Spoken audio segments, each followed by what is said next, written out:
Om Namo Bhagavate Vasudevaya. Bhagavad Gita fəsil 9, mətn 24.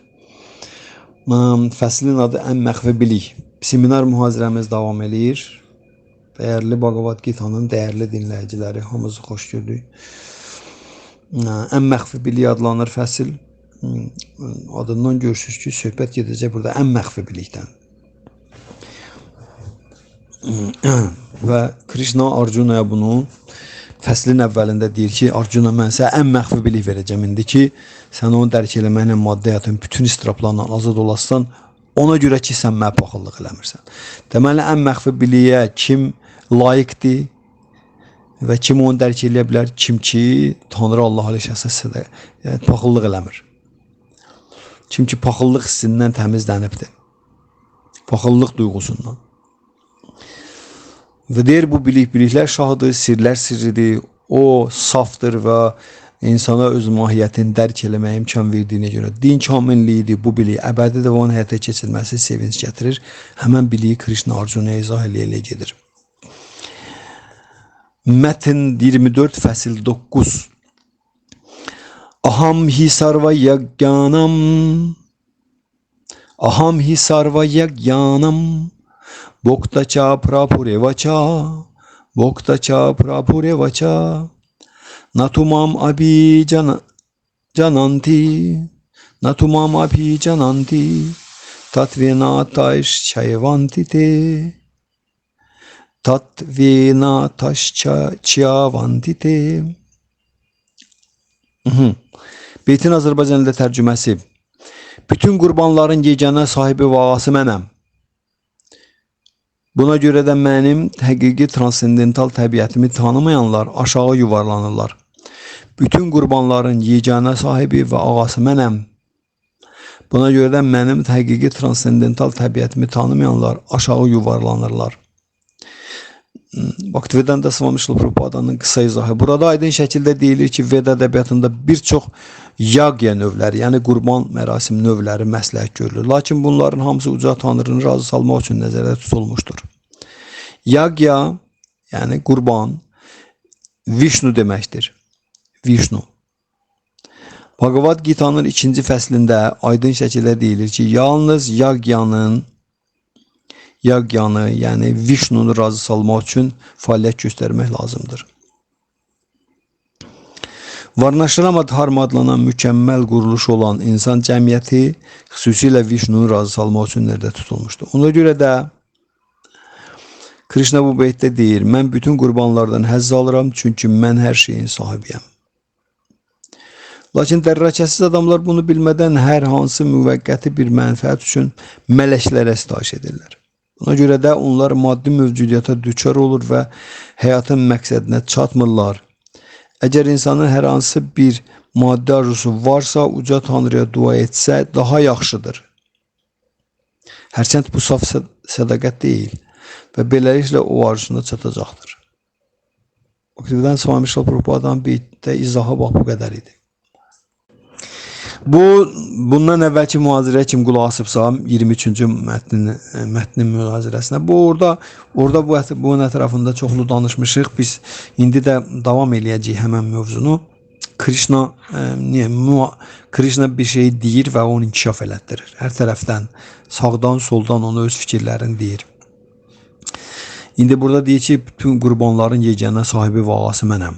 Buna görə də mənim həqiqi transendental təbiətimi tanımayanlar, yəni mənim Allah Ali şəxsin həqiqi transendental təbiətimi tanımayanlar aşağı yuvarlanırlar. Aşağı nə deməkdir? Yəni düşkünləşirlər də, cismani konsepsiyada gedirlər cəhənnəm planetlərinə tərəf. Aşağı bu deməkdir. Burada deyir ki, Srila Prabhupada deyir ki, yagya qurban deməkdir. Azərbaycan dilində yagya, sanskrit dilində də Azərbaycan dilində qurban deməkdir. Və qurban bu Tanrı Vishnunun adıdır. Həzrət Tanrı Allah Ali şəxsin adlarındandır, qurban.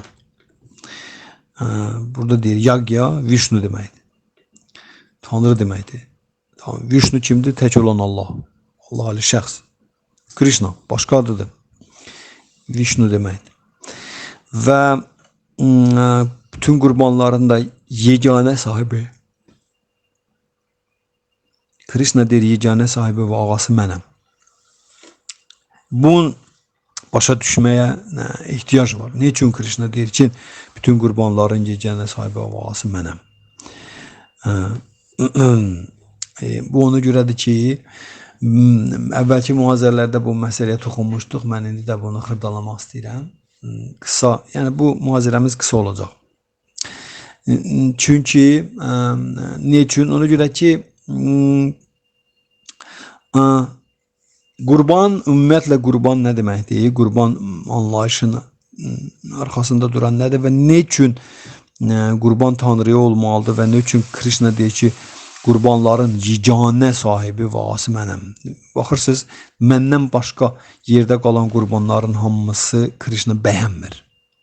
Bildiyiniz nətər? Bundan əvvəlki beytdə demişdi ki, mələklərə xidmət edib, yəni onlara cürbəcür qurbanlar icra eləyib, onlara möhkəm inamla sitayiş eləyənlər əslində mənə ellər, lakin onlar bunu düzgün eləmirlər. Yəni Krishna bəyənmir də bunu. Mələklərə eləyirsək, onlar qaydaların hamısında Veda təlimində vardı, bildiyiniz nətər? Amma Allah Ali şəxs bunu bəyənmir əslində. Bildiyiniz nədər? Allah'a xoş getmir əslində. Buna görə də Krishna burada təkrar eləyir burada. Oradakı beytin dalı, əvvəlki beytdə 23-cü beytdə deyir ki, mələklərə xidmət edib möhkəm inamla onlara sitayiş edənlər əslində mənə sitayiş edirlər. Kuntin oğlu Arjuna, lakin onlar bunu düzgün eləmirlər. Bütün qurbanların yeganə sahibi vağası mənəm. Buna görə də mənim həqiqi transendental təbiətimi tanımayanlar aşağı yuvarlanırlar, aşağı yuvarlanırlar, aşağı cəhənnəm planetlərinə gedir. Bu nə demək istəyir Krishna? Nədir qurban və ne üçün qurbanın yeganə sahibi avası Krishnadır? Qurban biz ikili təbiətdə burada mövcuduq, materiya ilə ruhun pərçümündən ibarətdir, düzdür? Ona görə də mələklər ortalıqda kimlərdir? Bundan əvvəlki müazirə demişdik. Mələklər kimlərdir? Mələklər bütün maddi tələbat və ehtiyacları ödəyənlərdir. Bunun üçün təhkim olunmuş səlahiyyətli Allahın nümayəndələridirlər. Yəni nə? Maddi dünyada mövcud olan canlı varlıqların maddi tələbat və ehtiyacların hamısının ödənilməsinə təhkim olunanlar mələklərdir. Allah Ali şəxs özü bilavasitə bunu eləmir.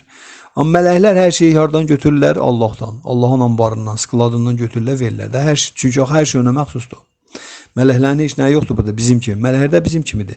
Mələklər də bizim kimi canlardır. Ruhi canlardır. Sadəcə onlar mələk bədəni alıblar.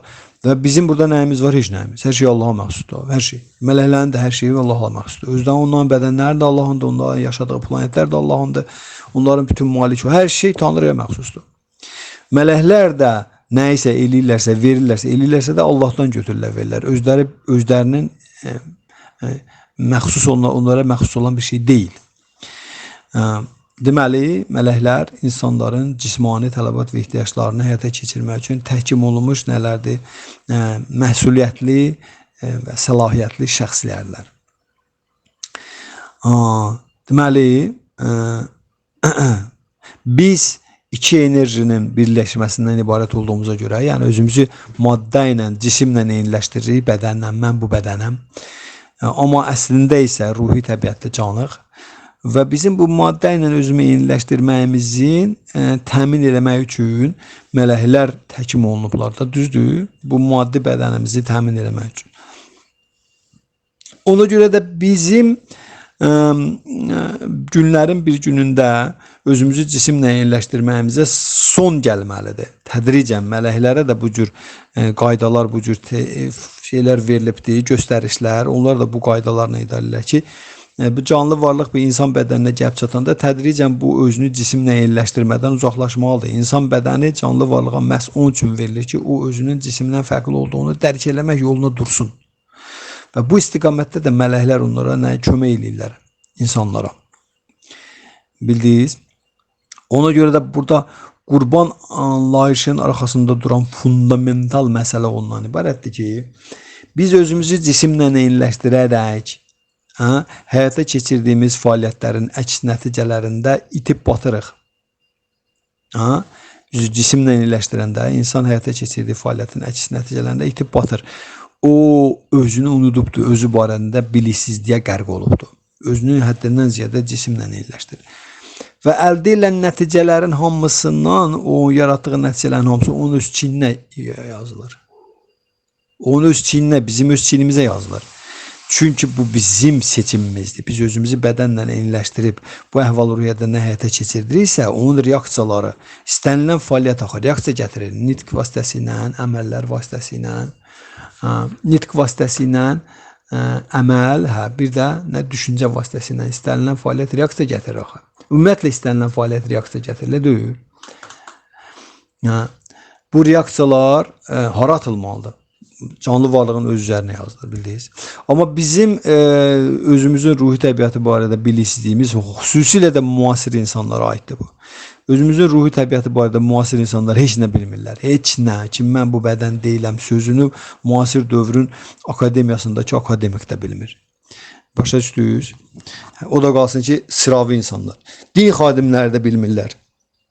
Müasir dövrün səmavi dinin din xadimləri də bunu bilmirlər. Din xadimləri qəbul edirlər ki, bəli, ruh deyilən bir şey var, Allah üfürübdür onu bizim içimizə.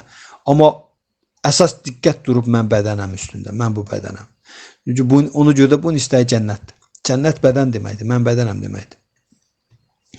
Ruh ikinci plandadır. Səmavi dinlərdə ruh ikinci plandadır. Transendental dinlərdə ruh birinci plandadır.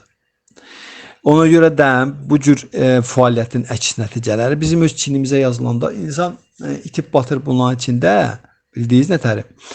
Və o həmən bu əks nəticələri düzgün qəbul eləməyərək və digər düzgün olmayan mövqe qəbul edir. Ədalətsizliyə qapılır. İnsan ədalətsizliyə qapılır. Ədalətsizlik, Allah ədalətlidir, ədalətin özüdür, adildir.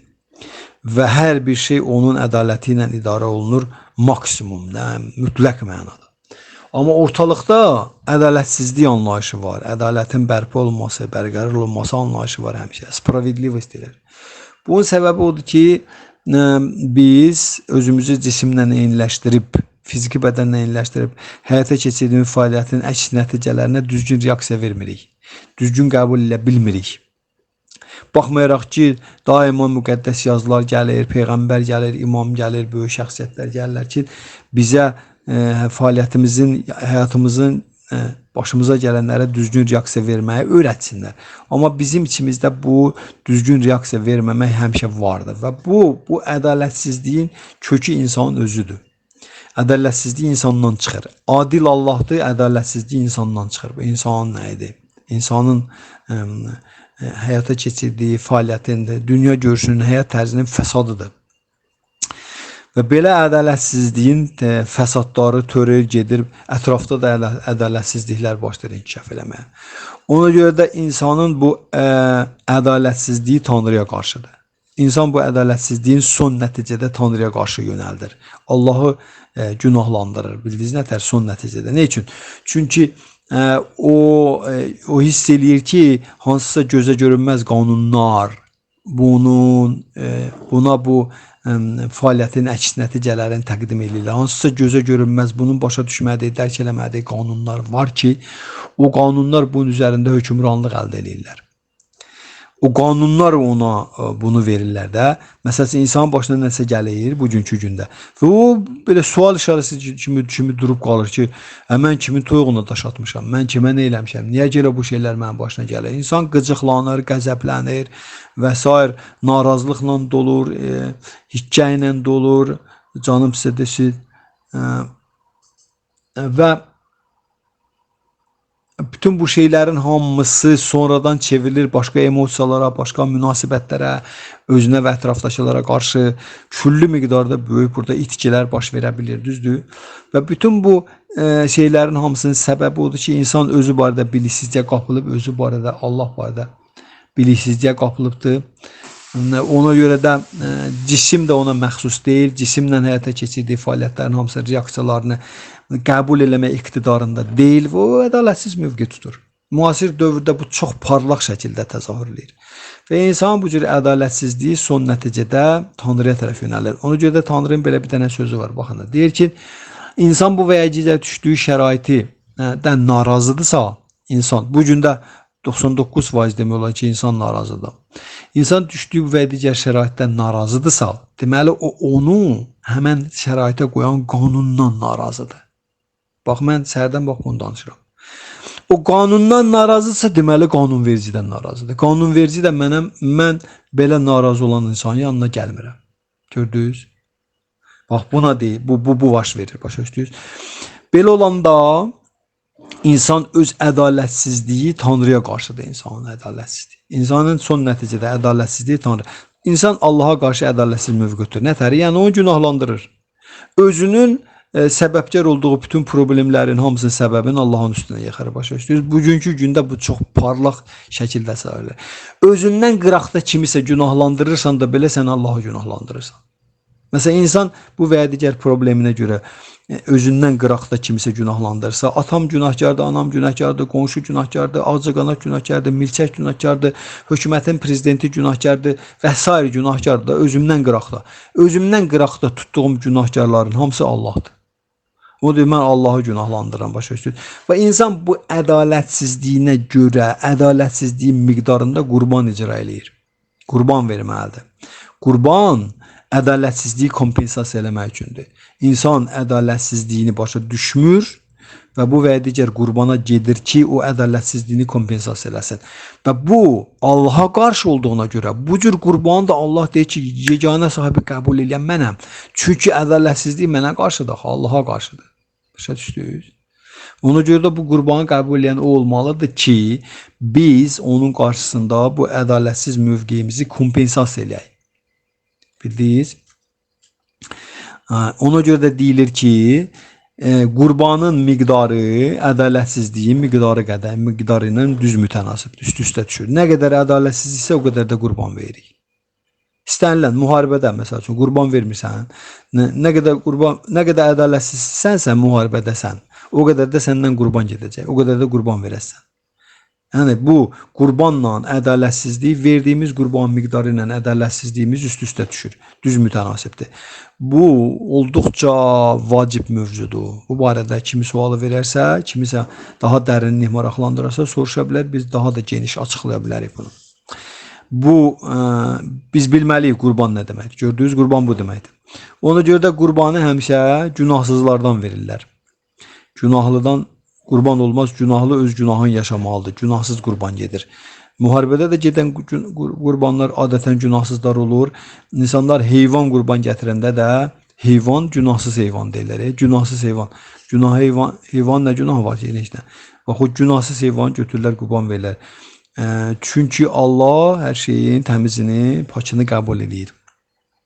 Günahlı hələ öz günahını yaşamalıdır. İndi ona görə də qurban bu bizim ədalətsizliyimizin nə idi? Düz mütənasibdir. Ədalətsizliyimizin miqdarına uyğun bir prosesdir. Buna görə Krishna deyir ki, bütün qurbanların yeganə sahibi ağası mənəm. Müasir dövrdə, bizim hal-hazırki dövrdə yeganə qurban, bircə dənə yeganə qurban, yerdə qalan qurbanların heç biri qəbul olunmur. Yeganə bir dənə qurban var, o da Sankirtanı yaqyadır. Bir dənə yaqya var, o da Sankirtanı yaqya. Yəni Tanrı müqəddəs adların tərənnümü yaqyası. Tanrı müqəddəs adların tərənnüm eləməkdə sual oluna bilər ki, nə qurban edirsən burada? Qurban nədir? Yaqya. Sankirtana yaqya. Allahın müqəddəs adların tərənnüm eləməkdən başqa qurbanların heç biri bu saat qəbul olunmur. Bunu biləsiniz.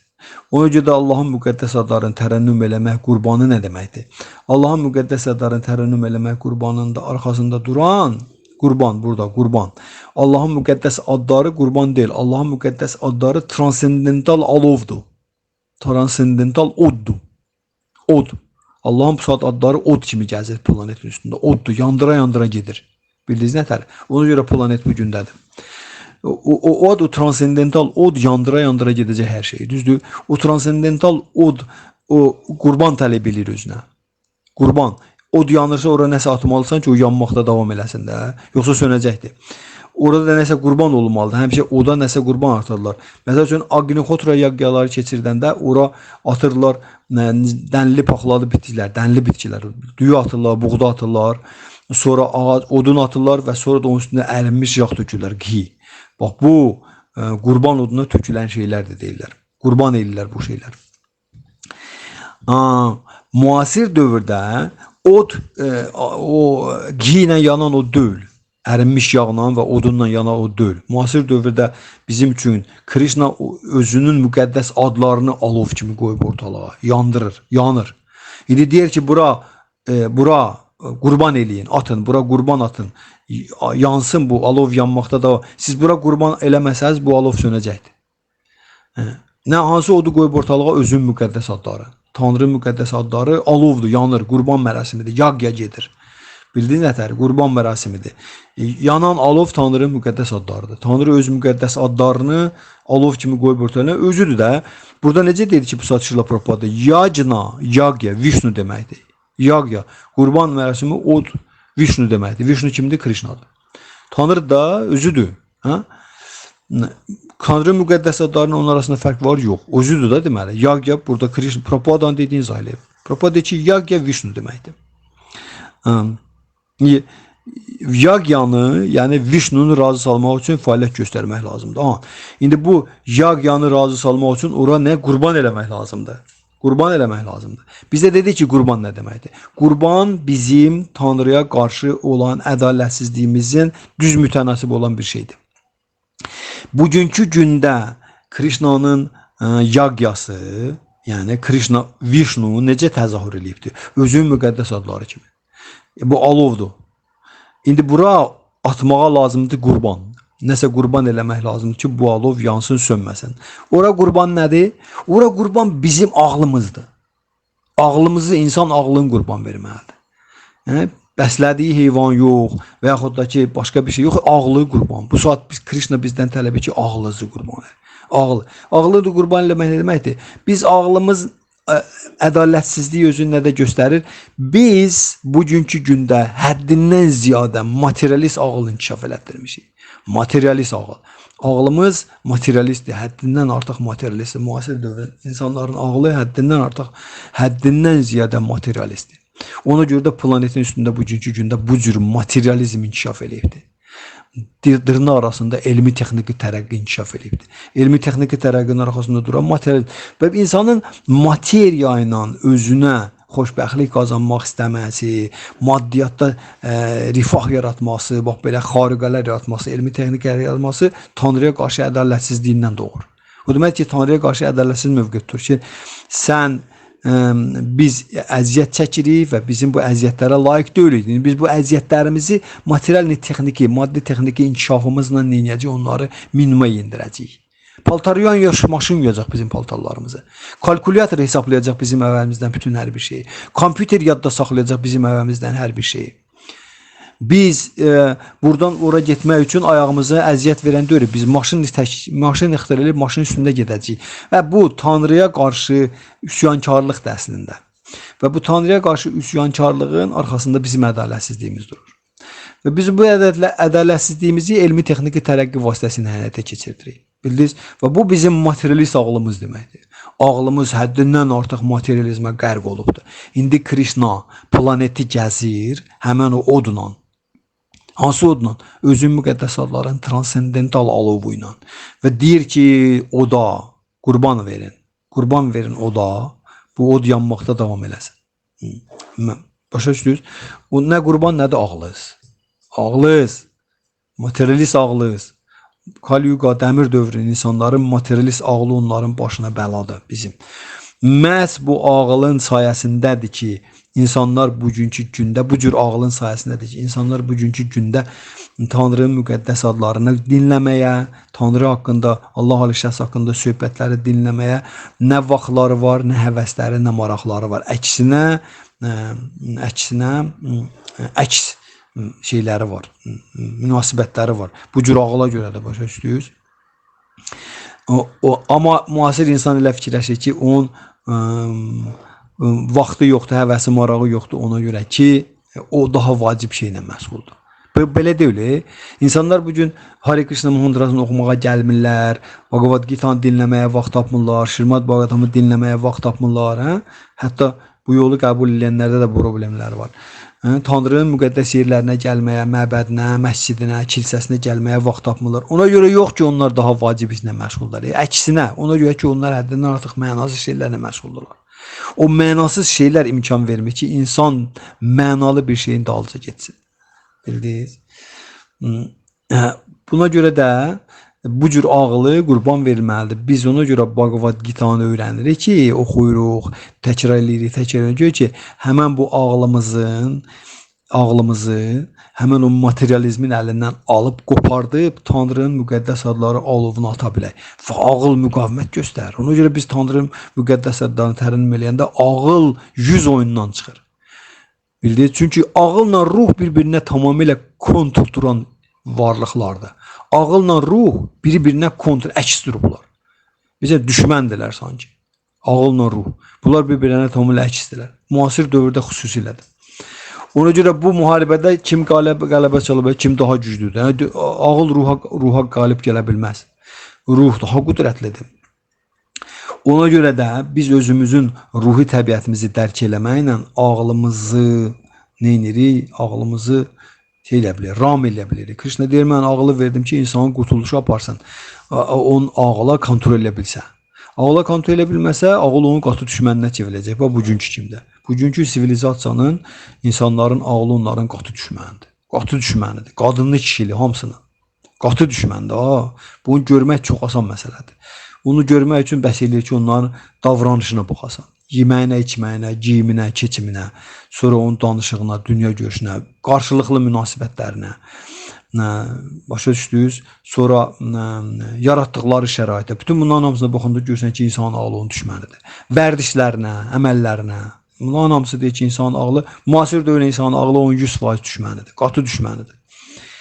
Ona görə də bugünkü günün üçün qurban Tanrı müqəddəs adlarıdır və o qurbana, o alovdur, o alova gətirilən qurban bizim materialist ağlımızdır. Materialist ağlı sürütləyib gətirib atmaq lazımdır Tanrı müqəddəs adların tərənnümü alovuna. Ki ağıl orada yanmır ki, ağılın materialist təbiəti orada yanacaq. Oradan ağıl pak çıxır. Pak ağıl. Pak ağıl olur insanın ən yaxın dostu. Çünki ağıl əslində ruhun qabiliyyəti, ruhundur, ruha məxsusdur. Ağıl da, dərrəkə də bunlar hamısı ruha məxsusdurlar. Bunlar heç biri cismə məxsus deyirlər. Və bizi cisimlə illəşdirdiyimizə görə cismani təsəvvürlərimizdən doğan negativ keyfiyyətlərimiz ağılı götürüblər əlinə. Nə? Şəhvət, paxıllıq, qəzəb, tamah, acgözlük və s. Bunlar hamısı ağılı götürürlər öz istifadələrinə, bildiniz. İndi materialist ağıl onların istifadəsində olan ağıldır. İndi onların istifadəsindən ağılı alıb oda atmaq o deməkdir ki, ağıl həmən onların istifadəsindən çıxır. Onlar yanırlar ağılda. Və kim könüllü sürətdə gedib oda girer? Heç kim. Ona görə də ağıl müqavimət göstərir. Müqavimət göstərən ağıl deyil ki, müqavimət göstərən ağıldakı həmən bu enerjilərdir. Negativ enerjilər toplamışıq ora. Şəhvətimizdir, qəzəbimizdir, tamahımızdır, acgözlüyümüzdür, paxıllığımızdır və s. Bunlar müqavimət göstərirlər. Ağıl qaçanda. Mantra oxuyanda Hare Krishna, Hare Krishna, Krishna Krishna, Hare Hare, Hare Ram, Hare Ram, Ram Ram, Hare. Baxın, görün ağıl hara qaçacaq. Ağılın qaçdığı, bax bunlardan biridir, görəsiniz. Ya şəhvət ağlı aparır, ya qəzəb ağlı aparır, ya tamah ağlı aparır, ya paxıllıq ağlı aparır. Bunlardan biri ağlı götürüb aparır, başa düşürsünüz, qoymur. Müqavimət göstərən onlardılar. Çünki onlar deyir ki, biz, sənin dostun bizik. Bildiniz? Ona görə də müasir dövrün qurbanı Hare Krishna Mahamantrasıdır, onun tərənnümüdür və bu qurbana alovu odur. Qurban isə ora bizim materialist ağlımızdır. Bugünkü gündə bundan başqa yoxdur. Bundan başqa qurban yoxdur. Bundan başqa qurban mərasimi yoxdur. Və Krishna burada deyir ki, bütün qurbanlarının yeganə sahibi ağası mənəm və qurbanlardan həzz alan mənəm. Qurbanlardan həzz alan mənə. Niyə görə qurbanlar Krishnaya həzz verir? Çünki Krishna görür ki, biz özümüzün ədalətsizliyimizi kompensasiya edirik. Yəni ki, biz öz ədalətsizliyimizdən qurtulacağıq. Ona görə Krishnaya həzz verir bu. Ədalətsizliyimizi kompensasiya edirik verdiyimiz qurbandan. Yəni biz ağlımızı gətirib Hare Krishna Mahamantrasının üstünə gətirəndə Krishna deyir ki, Krishna biz sənə ədalətsiz mövqe tutmuşuq, materializmi inkişaf elətdirməklə. Həzrət Məhəmməd Peyğəmbər sallallahu əleyhi və səlləm nə deyir? Deyir ki, cismimizdə nə qədər komfort yaratsanız ruhunuz orada istirab çəkəcəkdir. Və bu cismə komfort yaratmaq ədalətsizlik mövqeyidir. Allaha qarşı insanın ədalətsizliyidir. Ona görə də o ruhu istirab çəkir. Bildiniz? Biz maddi bədənə bu qədər komfort yaratmaq olar. Peyğəmbər sallallahu elə belə deyir, bəs. Çünki cismə komfort yaratmaq ruhun unutqanlığını artırmaq deməkdir. Ruh getdi yatmağa. Hələ materialist sivilizasiya bugünkü gündə baxın hələ heç bunlar inanmırlar ruhun varlığına var bir şey. Deyir ruh var bəyəm, kim görüb ruhu? Ruh. Bildiniz mi? Mən ateisəm. Şu bədəndən başqa şey, kimya, biologiya elmini öyrənənlər şeydən nədir axı, tibbin üstündə. Bunlar deyirlər hər şey bədənlə izah edirlər. Hər şey bədəndə gedən proseslər, nə bilim, o maddə bura süzüldü, bu maddə belə, o maye oradan keçdi. Bu filan maye filan emosiyanı ifraz eləyir, filan maye filan emosiyanı ifraz eləyir. Bax belə izah edirlər hər şeyi fiziki bədən nöqteyi nəzərindən. Və bu ruhu Allahı təala ilə qırağa. O rus demişəm, "Priçom tut ruh?" Allah. De filan filan maddələr bir-birinə qarşında ondan filan emosiya təzahür eləyir. Başa düşdün nə deyirəm? Bugünkü gündə. Və belə bu nə deməkdir? Bu deməkdir ki, Allahın elminə, biliyinə üsyankarlıq da bundan hamısı. Və bu üsyankarlıq da ədalətsizlikdən də, insanın Allaha qarşı üsyankarlığı onun ədalətsizliyindən, yəni insanın ədalətsizliyindən doğur. Kimə qarşı? Allaha qarşı. Ortalıqda olan ədalətsizlik anlayışı insandandır və insanın kimə? Allaha qarşı ədalətsizliyi. O onu təzahür elətdirir və Krishna da ona görə deyir ki, ədalətsizliyə qarşı mübarizə aparmaq lazımdır. Çünki bu ədalətsizlik Allaha qarşıdır. Allah da adildir, mütləq adildir. Yəni onda ədalətsizlik heç nə yoxdur. Bax, ədalətsizlik hardandır? Allah adildirsə, ədalətsizlik hardandır? İnsandandır. Mən də izah elədim hardandır. İnsanın biliksizliyindəndir. İnsanın özünün təbiəti barədə Həzrət Qədr biliksizliyindəndir. Allahın təbiəti barədə biliksizliyindəndir. Özü burada deyir, mənim həqiqi transcendent təbiətimi tanımayanlar, yəni bu barədə biliyi olmayanlar düşürlər aşağı, gedirlər cəhənnəm planetlər. Bildiniz? Mən burada dayanıram. Bu mövzu çox maraqlıdır. Bundan sonraki 25-ci mətndə də bu mövzunu davam eləyəcəyik. Mən burada dayanıram. Diqqətinizə görə minnətdarlığımı bildirirəm. Kiminsə sual olarsa buyursun bu istiqamətdə. Biz də onu izah eləməyə çalışarıq Tanrı mərhəməti sayəsində. Hare Krishna.